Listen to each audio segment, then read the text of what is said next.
తెలంగాణలో కూడా విపరీతమైన కాంగ్రెస్పై బీఆర్ఎస్ నేత ప్రశాంత్ రెడ్డి ఫైర్ అయ్యారు. ఇచ్చిన హామీలు నెరవేర్చలేదని కాంగ్రెస్ విస్మరించిందన్నారు. ఇప్పటివరకు రైతులకు ఇచ్చిన హామీ ఆచరణలో పెట్టలేదన్నారు. రైతులు ప్రభుత్వం పట్టించుకోలేదన్నారు ప్రశాంత్ రెడ్డి. ఈరోజు రాష్ట్రంలో రైతులు పడుతున్నటువంటి కష్టాలు, బాధలు అన్నీ కూడా మనం రోజు మీడియా ద్వారా చూస్తూనే ఉన్నాం.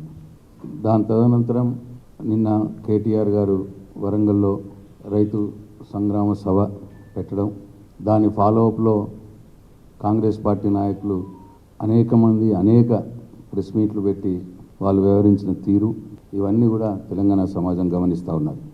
అయితే మనందరికీ తెలిసిన విషయం ఒకసారి గుర్తు చేసుకోవాల్సిన అంశం ఏంటంటే 2022వ సంవత్సరంలో ఆ రోజు పిసిసి అధ్యక్షుడిగా ఉన్నటువంటి రేవంత్ రెడ్డి గారు ఎట్లనైనా సరే కాంగ్రెస్ పార్టీని అధికారంలోకి తేవాలి, అట్లాగే ఏమైనా చేసి ఎంతటి మోసపు మాటలైనా చెప్పి ఎన్ని అబద్ధాలైనా ఆడి ఆ రోజు ఉన్నటువంటి కేసీఆర్ గారి ప్రభుత్వాన్ని బదనాం చేసి రైతులకు ఆశలు కల్పించి ఓట్లు కొల్లగొట్టాలనే ఒక దురాలోచనతో మే 6, 2022వ సంవత్సరంలో వరంగల్ రైతు డిక్లరేషన్ పేరు మీద ఒక సభ పెట్టి దానికి రాహుల్ గాంధీ గారిని పిలిచి అనేక రకాలైనటువంటి హామీలు, ప్రలోభాలు కురిపించి రాష్ట్రంలో ఉన్నటువంటి రైతన్నుల యొక్క ఓట్లు దండుకొని అధికారంలోకి వచ్చి 100 రోజుల్లోనే